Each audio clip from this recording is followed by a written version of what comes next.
정말 올해 들어 느끼는 건요, 2026년에는요 소상공인 정책자금 받기가 너무 힘들어졌습니다. 1월에는 정말 30분 안으로 끝냈고요. 그때도 20분이었을 수도 있어요. 그다음 2월에는 4분, 그 다음에 바로 이번 3월 소상공인 정책자 거기서 혁신성장 촉진 자금은요 거의 5초 컷으로 결정이 됐습니다.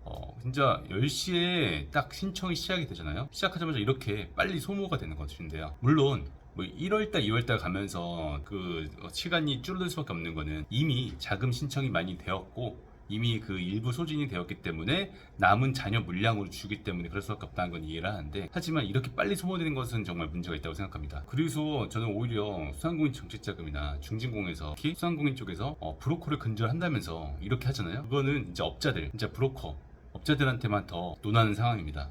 그래서 아무리 뭐 사업 잘하시면서 그렇지만 연세 있으시고 하지만 이런 자금 신청 경험을 직접 하신 경험이 별로 없으신 분들은요 받지 말라는 형태이거든요. 이 상태로 한다면요. 그럼 우리는요 이 상황에서 이 상황의 문제는 무엇이고 가장 근본적인 문제는 무엇이고 어떻게 자금을 확보해야 할까 한번 오늘은 그 이야기를 나누고 싶습니다. 사실 중진공도 예전에는 이런 비슷한 방식이었는데요.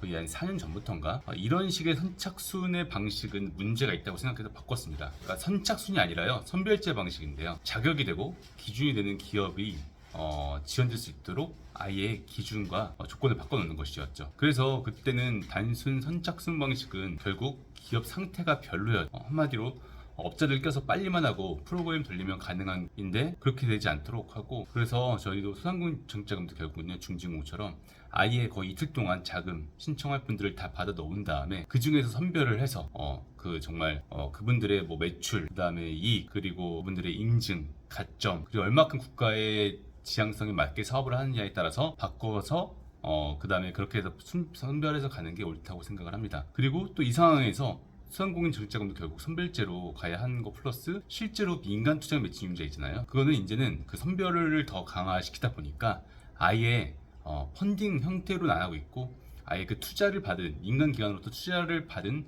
기업만 해주는 방식으로 또 올해는 바뀌었습니다. 그러면은 우리가 이 상황에서 그럼 어떻게 이렇게 선착순에서 떨어지고 안 됐을 때 그래도 자금이 필요하신 분들은 어떻게 준비를 하고 어떻게 대비를 해서 자금을 확보할 수가 있을까요? 일단은 또 하나 가장 또 중요한 거 우리가 이용할 수 있는 건요, 수출 실적이 조금이라도 있는 기업은요 중소벤처기업진흥공단 가실 수가 있습니다. 본인들이 아무리 인원이 안 되고 중진공에 갈 수 없는 소상공인이라고 하더라도요 수출 실적이 있는 것만으로도 아예 그 중진공에 시도해 볼 수가 있습니다. 그래서 우리가 중소기업진흥공단에 내수기업 수출화 자금을 해서, 안 그래도 제가 관리하는 소상공인분들도 그런 식으로 받는 분들이 생기더라고요. 두 번째로 무역보험공사에서 진행하는 수출 성장 금융이라는 게 있습니다. 이것도 시용보증기금처럼 보증서를 해주는 거거든요. 그리고 우리가 수출적이 조금밖에 없다고 하더라도 샘플만 보내는 수준이라고 하더라도 일단 수출 성장 금융의 대상이 될 수가 있습니다. 물론 금액이 그렇다고 뭐 2억씩 나오고 그러진 않고 보통 1억에 나오게 되어 있는 건데, 그런 식으로 수출적 있는 분들이 노릴 수 있는 자금이 또 무역보험공사. 그리고 우리가 또 가장 중요한 거 놓치시는 게 소상공인 정책자금, 뭐 소상공인, 중진공, 그 다음에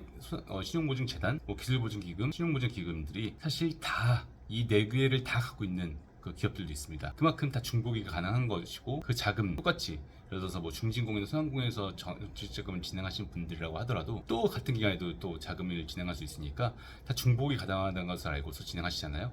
그럼 훨씬 더 많은 자금들을 시도해 볼 수가 있을 겁니다. 그리고 그 외에도 우리가 소상공인 정책자금에서 제도재단 특별자금, 그래서 폐업 사실이 있으면 받을 수 있는 자금, 그리고 일시적 경영외로 자금이라고 해서 작년 매출이 1억 400만 원 미만인 기업들은 받을 조건이 될 수 있는 자금이 있습니다. 이런 식으로 다른 곳들의 자금도 충분히 있고, 안 그래도 제 기업 이가 없으면 잇몸으로 한다고 쪽에 자금 못 받아도 받았으면 좋겠지만 다른 쪽에 자금 받으면서, 그래도 보통은 저희 그 관리하는 기업들은 한 두세 군데씩 자금을 받고 있거든요.